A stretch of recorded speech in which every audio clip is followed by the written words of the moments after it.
हमारे घरों में साबुन आता है, Lux, Lifebuoy, Liril, Rexona, Pears, Camay, Palmolive, Johnson and Johnson वगैरह वगैरह।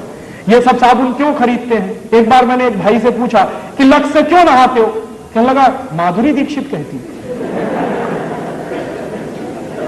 एक दूसरे से पूछा कि तुम क्यों लगाते हो? कि हेमा मालिनी कहती है। तो कभी माधुरी दीक्षित और हेमा मालिनी कुएं में गिरेंगे तो हम भी गिरेंगे। ये बेवकूफी मत करिए। और मैं शायद आपको मालूम नहीं है कि माधुरी दीक्षित की या हेमा मालिनी या कोई भी फिल्मी हीरोइन लक्स से नहीं नहाती, साबुन से नहीं नहाती। तो आप पूछेंगे मुझको कैसे मालूम?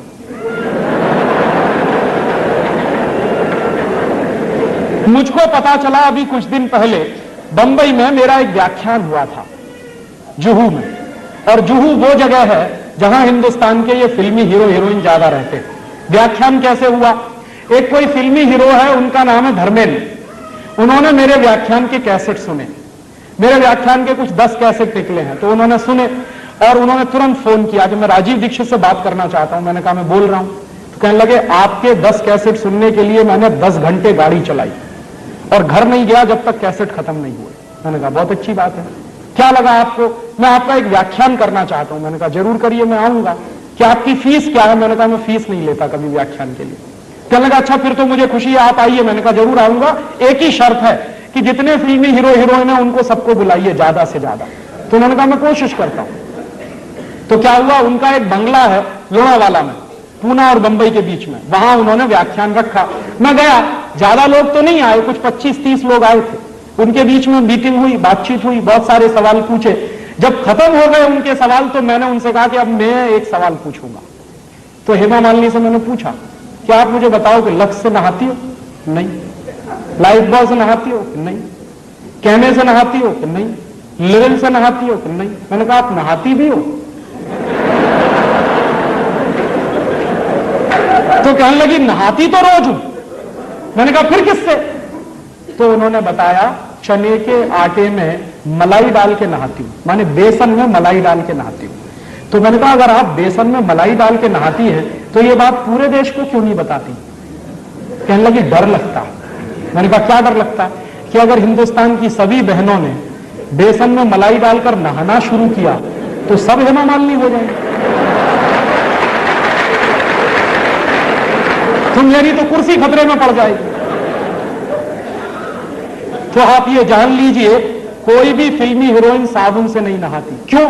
उसका कारण है जितने साबुन हैं वो बनते हैं कास्टिक सोडा से, और कास्टिक सोडा शरीर की त्वचा के लिए बहुत खराब होता है।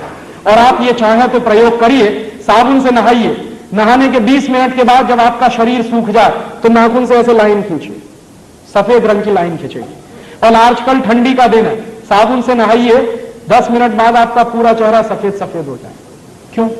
उसमें जो कास्टिक सोडा है वो आपकी शरीर की त्वचा से चिपक जाता है। चाहे जितना पानी डालिए धुलता नहीं, इसलिए साबुन सबसे रद्दी चीज है। तब आप पूछेंगे बेस्ट क्वालिटी क्या है? बेस्ट क्वालिटी है मुल्तानी मिट्टी।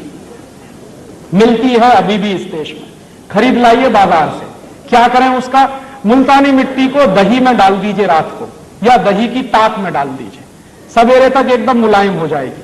उसको पेस्ट बनाइए, शरीर पर ऐसे ही लगाइए जैसे साबुन लगाते हैं, और नहा लीजिए गर्म पानी से, एकदम फ्रेश हो जाएंगे आप। दूसरा तरीका, चने का आटा माने बेसन, उसमें मलाई मिलाइए, पेस्ट बनाइए, उसको रगड़िए और उससे नहाइए। तीसरा तरीका, आप जो है अपने घर में ले आइए मसूर की दाल का आटा, मसूर की दाल होती है उसको पिसवाइए, उसका आटा बनता है, उसमें शहद मिलाइए, मध मिलाइए और उसका पेस्ट बना के उससे शरीर को लगाइए और गर्म पानी से नहाइए, आपकी स्किन एकदम सॉफ्ट हो जाएगी। चौथा तरीका, मुल्तानी मिट्टी लीजिए, अरीठा का पाउडर लीजिए, शिकाकाई पाउडर लीजिए, तीनों को बराबर बराबर मात्रा में मिलाइए, डिब्बे में बंद करके रखिए। 1 साल तक इसका कुछ नहीं बिगड़ता। नहाने के 20 मिनट पहले 1 चम्मच पाउडर 1 गिलास पानी में डाल दीजिए और उस पानी से पहले शरीर के बाल धो लीजिए, आपके बाल टूटना बंद हो जाएंगे। और फिर उसी पानी से शरीर से नहा लीजिए, आप कोई साबुन लगाने की कभी जरूरत ही महसूस नहीं होगी। और आपको मैं बताऊं सबसे अच्छा, आपके यहां अकोला में गाय के गोबर से एक साबुन बनता, और गाय के गोबर से जो साबुन बनता है, पिछली बार मैं आया था यहां से खरीद के ले गया था, और मैंने मेरे सब दोस्तों को बांटा, मैं भी नहाता हूं। मैं आपको सच बताऊं कि उस साबुन से नहाने के 10 मिनट के बाद शरीर में से खुशबू निकलती। फिर एक दिन मैंने पुराने कुछ ग्रंथ खोजे तो मुझे पता चला कि हिंदुस्तान में जब यज्ञ किया जाता था तो किसी भी राजा को यज्ञ करने से पहले गोबर से स्नान करना जरूरी होता था। भगवान राम ने भी यही किया था। जब भगवान राम ने यज्ञ किया तो गोबर से स्नान किया था, तब यज्ञ करने के लिए बैठ पाए थे। तो शास्त्रों में इसका वर्णन है और गोबर से स्नान करना बहुत ऊंची बात है। आपके घर में अगर देसी गाय है तो उसके गोबर से आप सीधे स्नान कर सकते हैं, नहीं है तो आपके अकोला में बनता है इतना अच्छा साबुन, और अगर आप वो खरीदेंगे तो पैसा कहां जाएगा? अकोला का पैसा यही रहने वाला। और वो साबुन यहां के किसी गौशाला में बनता तो आपका दिया गया पैसा जाएगा कहां? गौशाला में जाने वाले। उस गौशाला को चलाने वाले कुछ भाइयों को रोजगार मिलेगा। और मेरी तो कल्पना है कि ऐसी गौशालाएं गांव गांव गली गली घर घर में खुल जाए और उनमें से ये गोबर निकलेगा, साबुन भी बनेगा, दूध बनेगा, घी निकलेगा, क्या क्या नहीं होगा। पूरे हिंदुस्तान की अर्थव्यवस्था बदल सकती है। तो आप ये फालतू के साबुन खरीदना बंद करिए। मुल्तानी मिट्टी से नहाइए, अरीठा, शिकाकाई, मुल्तानी मिट्टी के पाउडर से नहाइए, या फिर चने के आटे से नहाइए, या फिर आपके गांव में जो गोरस का गोबर से साबुन बनता है उससे नहाइए। हिंदुस्तान का हर साल हम सैकड़ों करोड़ रुपया बचा सकते हैं।